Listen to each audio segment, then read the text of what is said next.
It may seem like America's going to hell in a handbasket right now, but don't give in to that. We have been through a lot of tough times throughout our history, bad times, but we've also had good times, and we will also get through this. Stay tuned.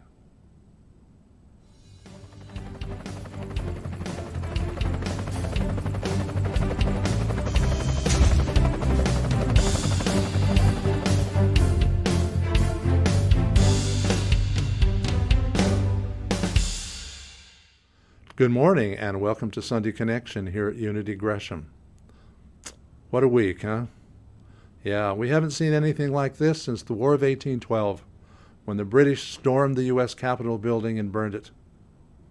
And this week we had a bunch of, let's call them what they are, domestic terrorists, mostly white, mostly male, storm the U.S. Capitol in the form of a riot and destroy all kinds of stuff within the Capitol building itself, resulting in the deaths of 5 people, including a Capitol police officer. And right now, our current president, Trump, is carrying the absolute burden of all of this as he's being accused all over the country and all over the world of sedition and inciting these people to riot against their own nation. Well, I don't know what the outcome of all that's going to be, and I'm going to leave it to the powers that be to determine that. But I know this, that regardless of what happened, we will remain strong. You know, there are people all over the world, as I said, especially the dictators, who are laughing at us, saying, look at this, American democracy, that beacon to the world is finally collapsing. That old, outdated system is finally collapsing. Well, that isn't the truth. And sorry, Putins of the world, this is only a blip. This is only a blip. Well, there was some good news this week, too. We got a couple of new senators from the state of Georgia that a lot of people weren't expecting. Yes, a couple of Democratic senators. So now the power in the Senate has shifted, and Mitch McConnell will no longer be the Speaker of the House. And I know the Senate Majority Leader, Nancy Pelosi, is the Speaker of the House and was reelected again. A lot of people are very glad about all these things, and I'm hoping that our new President, Joe Biden, will be able to rally enough of us to bring this country back together in some kind of a unity. Okay? Let's hope. Let's give President Biden all of our thoughts and prayers so that we can heal this nation. Now, today, I'm going to share with you how you can continue to heal your own life. Last week, I started a series about celebrating your life, how to celebrate 2021 the best way possible. And we're concentrating on what we call the Rousing R's, almost everything that you do to improve yourself, your spirit, everything begins with an R.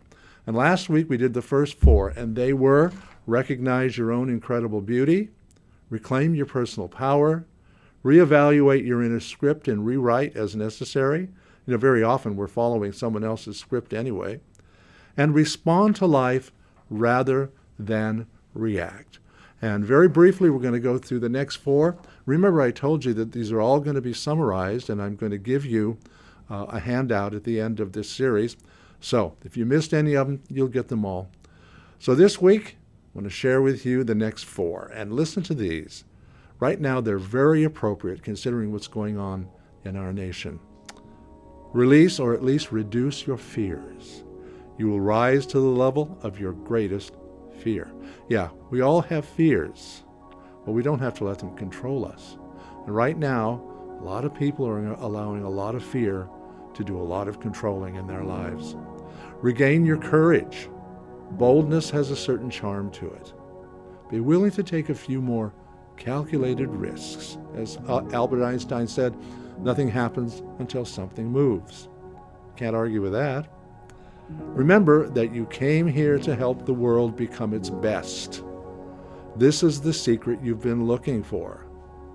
It's the real way to peace and happiness. Selfishness may be the natural way of things, but it's not the best way to real joy. Becoming your best, sharing your best with the world, now that's the way to peace, joy, happiness, and satisfaction. And right now, instead of being fearful or angry, Make a commitment to yourself to bring forth your best and share it with our world. And finally, refuse to let the daily news run your life. Wow, that's going to be difficult for some of us, isn't it? Turn it off for a week and see if you've really missed anything. What's truly important will find its way into your consciousness. After all, the media, both on and offline, are only interested in ratings. That's why they're always so melodramatic. You don't have to buy into it. So there you have it. Release, or at least reduce your fears, regain your courage, and take some calculated risks. Remember that you came here to help the world become its best, and refuse to let the daily news run your life. You know, this week Twitter banned Donald Trump permanently from their site. So did Facebook, and so did Instagram. So what, right? Don't let the daily news run your life. And I want to share with you in closing, excuse me, a quote from a wonderful book. If you haven't read it, I highly recommend it. It's called Everyday Miracles by David Spangler. And he says, manifestation is the practice of a creative spirit, not indulging unlimited desire. It is the practice of being a source, not a sponge. An appropriate understanding of limits is what makes the difference. I know that we hear a lot of times in spiritual circles that we're unlimited and everything is available to us. And you know, that's true. But when you begin to develop the right kind of mindset spiritually, you begin to understand that it isn't all about just taking things in and getting from the universe and being this sponge that just sucks everything up. No, it's about being a source. And the more you understand all of these R's that we're going through these 3 weeks, you become a source and a resource, there's that R again, to the world. So let's remember that this week as we go through all these trials and tribulations, that we are a resource, that we are a source of joy and happiness and light in the world. And we don't have to be fearful, because we know that the one Spirit and the one presence is always at the center and circumference of our being. And so it is. And now, we're going to have Blaine and Annie share some wonderful music with us, and a song they chose this week, very appropriate for everything that's going on. Thank you for being with us on this grateful Sunday. We'd like to do one of our favorite songs called We Let It Be by Ricky Beyer. And we'll demonstrate some hand signs for the power words in the song. We invite you to sing along, stand up, and use the signs to take in the Spirit. The first sign will be for the word of love, and then will be for the word light, then the word for peace, joy, and finishing with amen.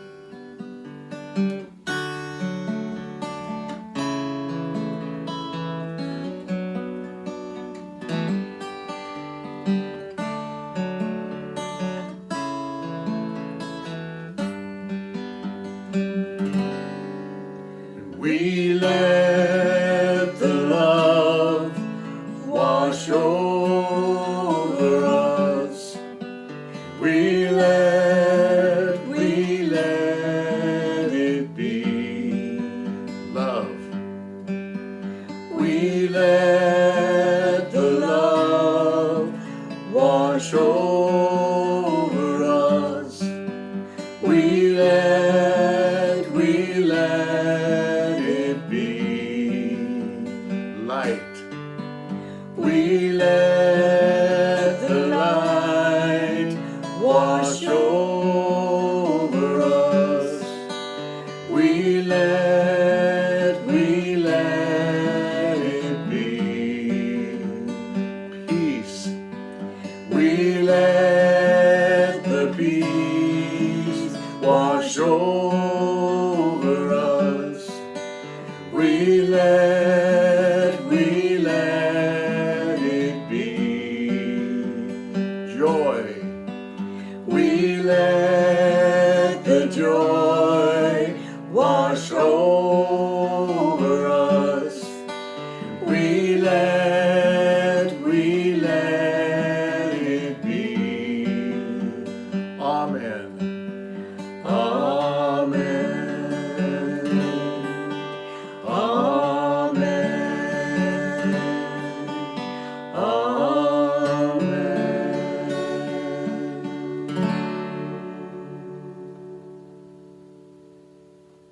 Oh, by the way, in case you were wondering about Twitter banning Donald Trump forever from their site, and you might be considering that some kind of infringement on free speech, remember that Twitter is a private company, and it's not bound by the First Amendment like the federal and state governments are.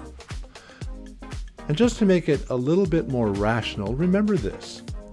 There was a bakery in Colorado that refused to bake a cake for a gay couple. A lot of people thought that that was an infringement of the First Amendment as well, but it's not. I don't happen to think that the bakery in Colorado was right to do that for a lot of reasons, but it wasn't about the infringement of free speech. And neither is this with Donald Trump. Twitter is a private company. As long as you remember that, everything's cool, right? The light of God surrounds us, the love of God enfolds us.